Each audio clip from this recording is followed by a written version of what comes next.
안녕하세요. 저는 오랫동안 어르신들의 건강 관리를 돕는 일을 해왔습니다. 오늘도 여러분의 건강한 일상을 위해 찾아뵙습니다.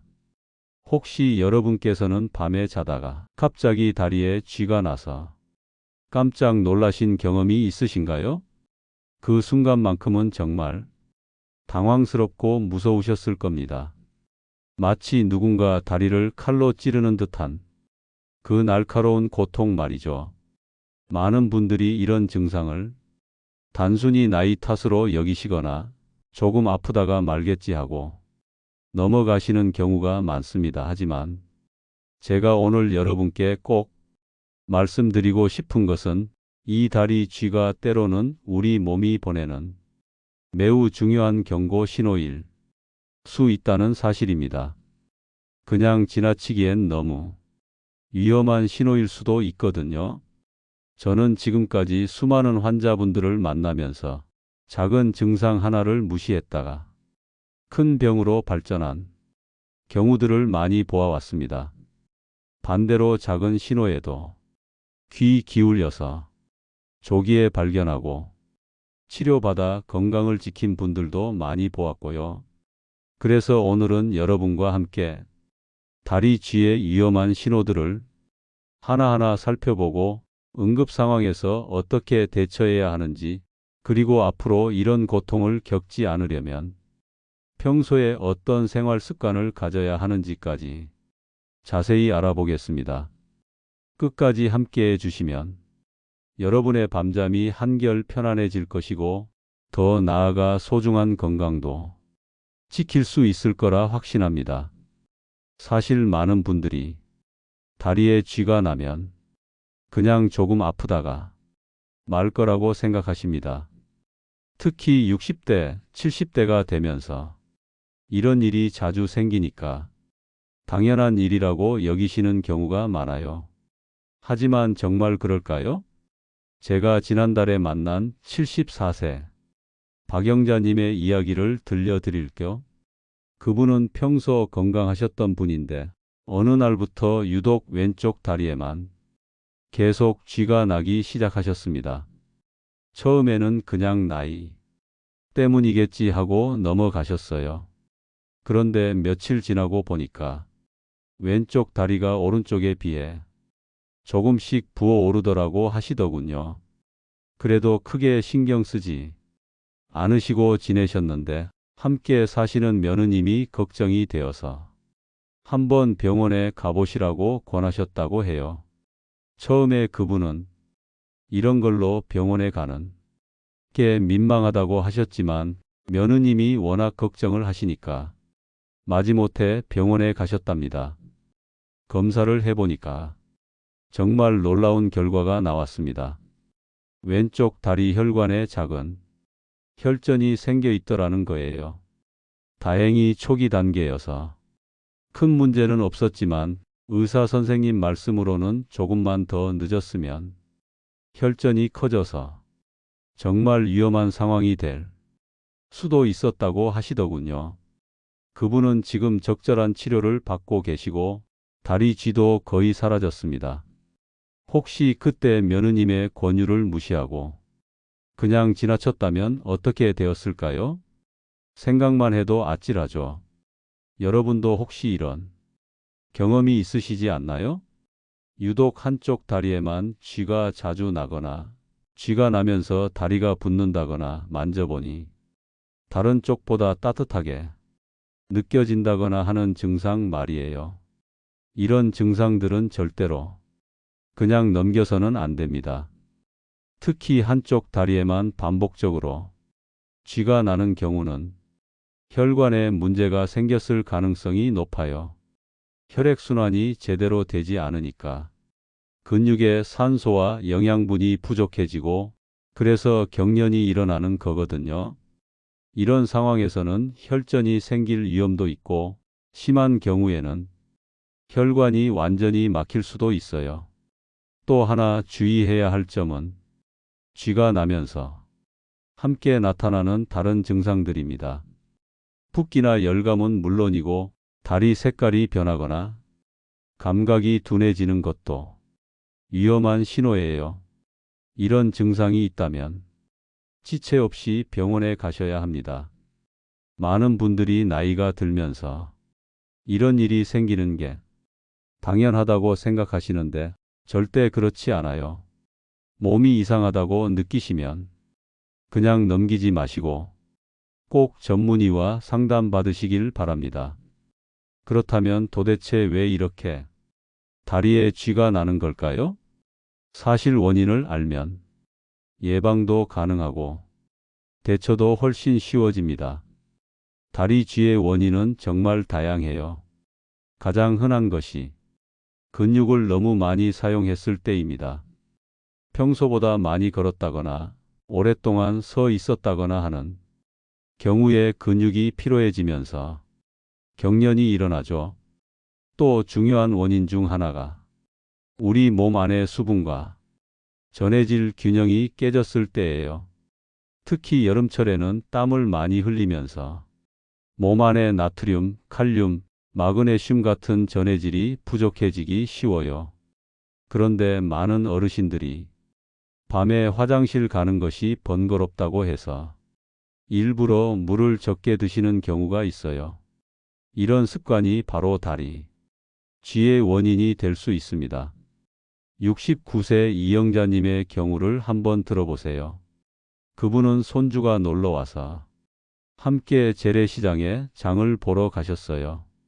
평소보다 훨씬 오래, 그것도 무거운 장바구니를 들고 시장을 돌아다니셨죠. 집에 돌아와서는 손주 돌보기에 바빠서 물도 제대로 마시지 못하셨고요. 그날 밤부터 시작되었습니다. 새벽마다 종아리에 심한 경련이 와서 잠을 제대로 잘 수가 없더라는 거예요. 처음 이틀 정도는 그냥 참고 지내셨는데 계속 반복되니까 걱정이 되셔서 저한테 오셨어요. 자세히 이야기를 들어보니 원인이 명확했습니다. 평소보다 훨씬 많이 걸으신 것도 문제였지만 더 큰 문제는 수분 부족이었어요. 손주가 밤에 깨서 화장실에 가면 할머니도 함께 깨야 하니까 아예 저녁부터는 물을 거의 안 드시고 계셨던 거예요.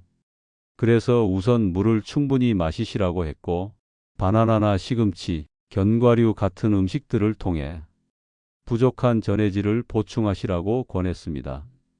또한 다리 근육이 너무 피로하지 않도록 적당한 휴식도 취하시고요. 놀랍게도 3일 만에 증상이 눈에 띄게 줄어들었습니다. 일주일 후에는 거의 완전히 사라졌고요. 그분은 지금도 손주가 올 때마다 물을 충분히 마시는 것을 잊지 않으신다고 해요.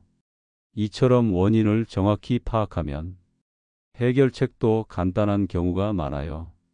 혈액순환 장애로 인한 경우도 있고 복용 중인 약물의 부작용일 수도 있어요. 특히 고혈압 약이나 이뇨제 같은 약물들이 전해질 균형을 깨뜨려서 근육 경련을 일으키기도 합니다. 수면 자세도 중요한 원인 중 하나예요.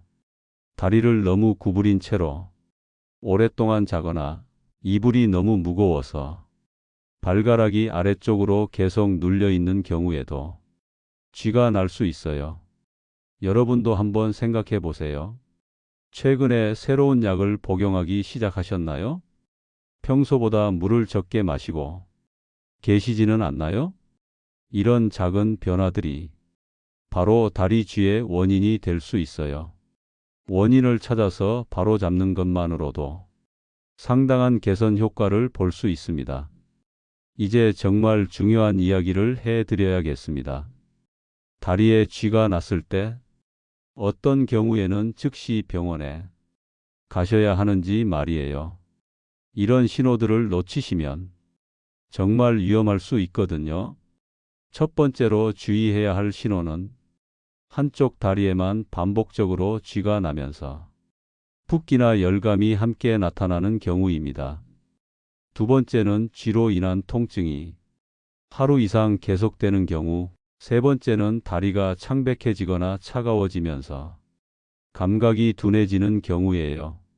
네 번째는 쥐와 함께 숨이 차거나 가슴이 답답해지는 증상이 나타날 때, 다섯 번째는 다리에 힘이 빠지거나 마비되는 느낌이 있을 때입니다. 이런 증상들이 왜 위험한지 실제 사례를 통해 말씀드릴게요. 62세 정혜수님은 택배 기사로 일하고 계신 분이에요. 평소 건강하셨는데 어느 날 부산까지 장거리 운전을 하고 돌아오신 후부터 오른쪽 다리에 쥐가 나기 시작하셨어요. 처음에는 오래 앉아서 운전해서 그런가 보다 하고 대수롭지 않게 여기셨어요. 그런데 시간이 지날수록 쥐는 더 심해지고 숨도 조금 차더라는 거예요. 그래도 나이가 들어서 그런가 보다 하고 참고 계셨죠. 그런데 사흘째 되는 날, 새벽에 갑자기 가슴이 아프면서 숨이 몹시 차기 시작했습니다. 이상하다 싶어서 깨어있던 아드님께 이야기했더니 아드님이 급히 119에 신고를 하셨어요. 응급실에 도착해서 검사를 해보니까 폐색전증이라는 진단이 나왔습니다. 의사 선생님 설명으로는 장시간 같은 자세로 앉아 있으면서 다리 정맥에 혈전이 생겼는데 그 혈전이 폐로 이동해서 혈관을 막은 거라고 하시더군요. 만약 조금만 더 늦게 병원에 갔다면 생명이 위험할 수도 있었다고 하셨어요. 다행히 빠른 응급처치 덕분에 위기를 넘기실 수 있었고 지금은 건강하게 지내고 계십니다. 하지만 그때 다리 쥐를 그냥 무시하고 넘어갔다면 어땠을까요? 생각만 해도 아찔하죠. 이처럼 다리 쥐는 때로는 정말 심각한 질환의 초기 증상일 수 있어요. 특히 혈관 질환과 관련된 경우가 많은데 혈전이 생기거나 혈관이 막히는 것은 시간이 지날수록 더 위험해집니다. 또 한 가지 주의해야 할 점은 쥐가 나면서 다리에 힘이 빠지거나 감각이 이상해지는 경우예요. 이런 증상은 신경에 문제가 생겼을 가능성이 높아요. 척추 질환이나 말초신경 손상 같은 것들 말이죠. 여러분께서도 혹시 이런 증상 중 하나라도 경험하고 계시다면 절대 망설이지 마세요. 단순한 근육 경련이 아닐 수 있어요. 특히 가슴이 답답하거나 숨이 차는 증상이 함께 나타난다면 즉시 응급실로 가셔야 합니다.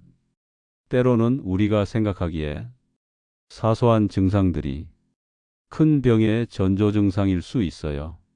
몸이 보내는 신호를 무시하지 마시고 이상하다 싶으면 주저없이 전문의 도움을 받으시길 바랍니다. 시간이 곧 생명이라는 말 꼭 기억해 주세요. 그렇다면 만약 지금 이 순간 다리에 쥐가 났다면 어떻게 해야 할까요? 당황하지 마시고 차근차근 따라해 보세요. 가장 먼저 할 수 있는 응급처치법은 위입술 꼬집기입니다. 많은 분들이 모르시는 방법인데 정말 효과가 좋아요. 엄지손가락과 검지손가락으로 위입술 가운데 부분을 세게 꼬집어 주세요. 5초에서 10초 정도 꼬집고 이를 3번 정도 반복하시면 됩니다. 왜 이런 방법이 효과가 있을까요? 입술을 꼬집으면 뇌로 가는 신경 자극이 생기면서 다리 근육의 경련을 억제하는 신경 반사가 일어나거든요. 신기하게도 몇 초 안에 통증이 많이 줄어들 거예요. 통증이 조금 가라앉으면 이제 다리 스트레칭을 해 주셔야 합니다. 다리를 쭉 펴고 발끝을 천천히 몸쪽으로 당겨 주세요. 이때 무릎을 함께 펴는 것이 중요해요. 만약 침대에 누워 계시다면 벽에 발바닥을 대고 몸을 밀어주시는 것도 좋은 방법입니다. 이런 동작을 할 때는 절대 급하게 하시면 안 돼요. 천천히 부드럽게 해주셔야 근육이 서서히 이완되면서 경련이 풀립니다. 너무 급하게 하시면 오히려 근육이 더 경직될 수 있어요. 71세 고미라 어르신의 경우를 들어보세요. 그분은 새벽마다 종아리에 심한 경련이 와서 고생을 하셨어요. 처음에는 어떻게 해야 할지 몰라서 그냥 아픈 걸 참고 계셨는데 제가 위입술 꼬집기 방법을 알려드렸더니 정말 놀라워 하시더라고요. 그분 말씀으로는 위입술을 꼬집자마자 칼로 찌르는 듯한 통증이 확실히 줄어들더라는 거예요.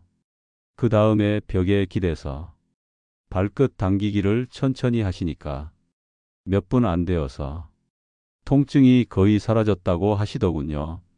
그 이후로 그분은 침대 머리맡에 작은 메모지를 붙여두셨어요.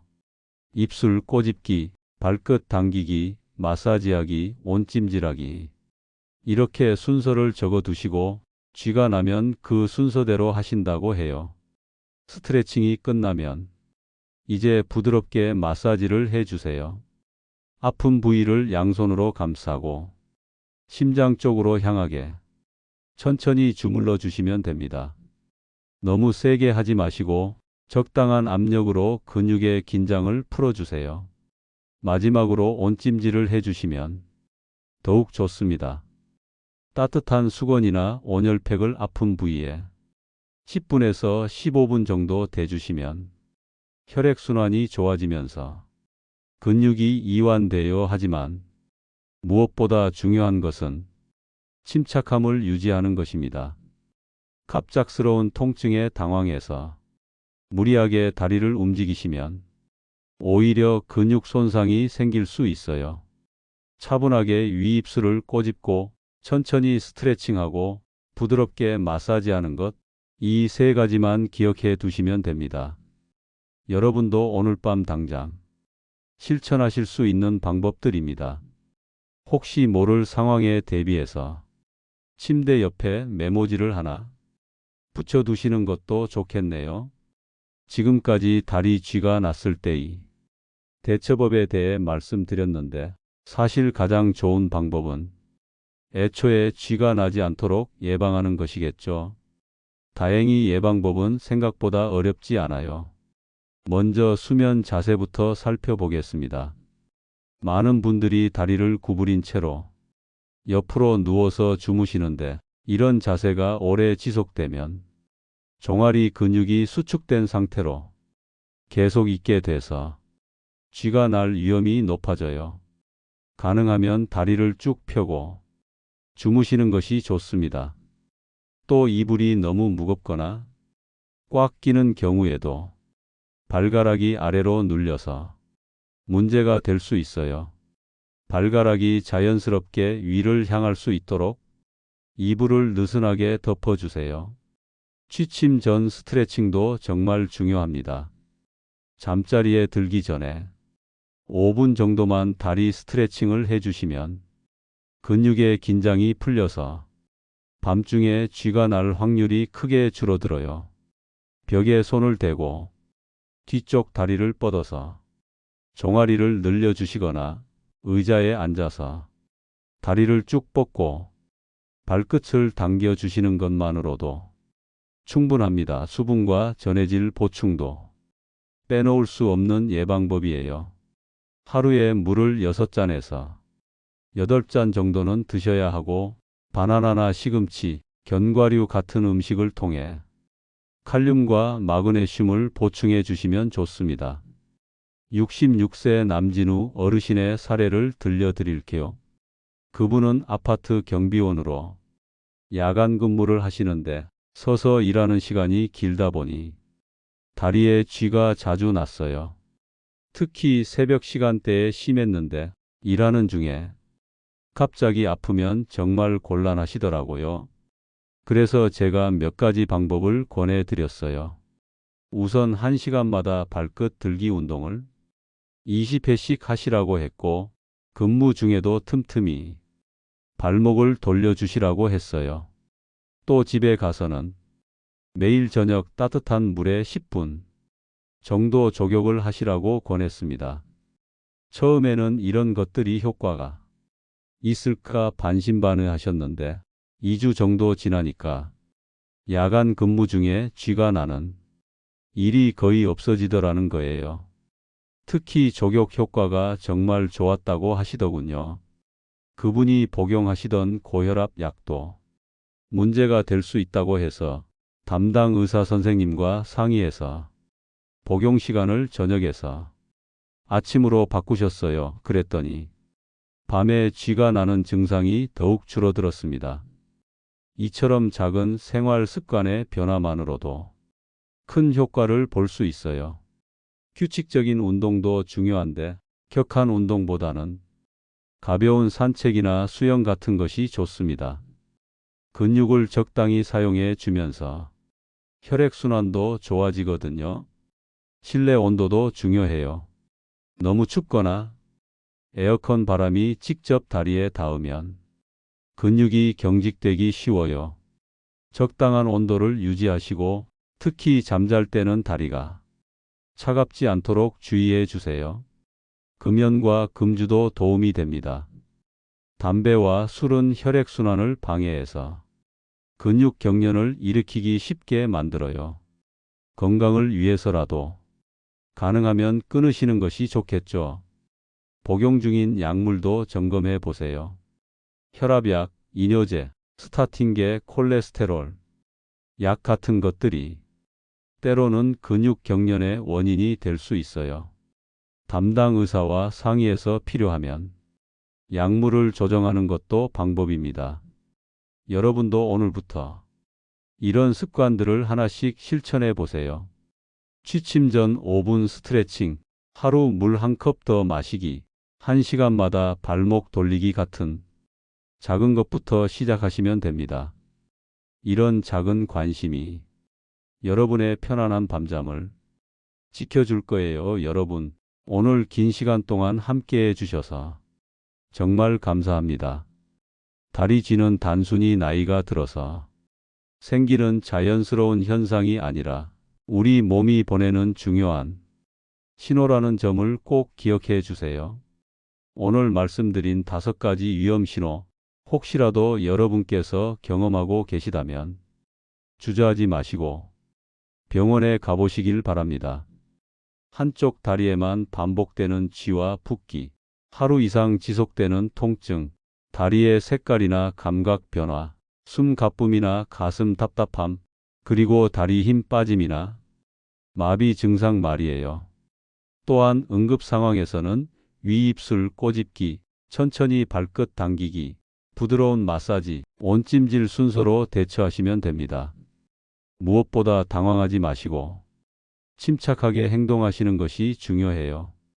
평소 예방을 위해서는 올바른 수면 자세, 취침 전 스트레칭, 충분한 수분 섭취, 규칙적인 가벼운 운동, 적절한 실내 온도 유지, 그리고 복용 약물 점검 등을 실천해 주시면 됩니다. 특히 오늘 소개해 드린 실제 사례들처럼 작은 증상이라도 무시하지 마시고 적절한 조치를 취하시는 것이 건강한 100세까지 사는 비결이라고 생각합니다.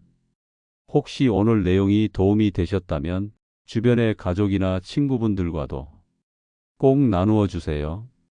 여러분의 작은 관심과 정보 공유가 소중한 누군가의 건강을 지키고 심지어는 생명을 구할 수도 있거든요. 앞으로도 여러분의 건강한 일상을 위해 유용한 정보들을 계속해서 전해드리겠습니다. 오늘도 건강하시고 편안한 밤 되시길 진심으로 바랍니다.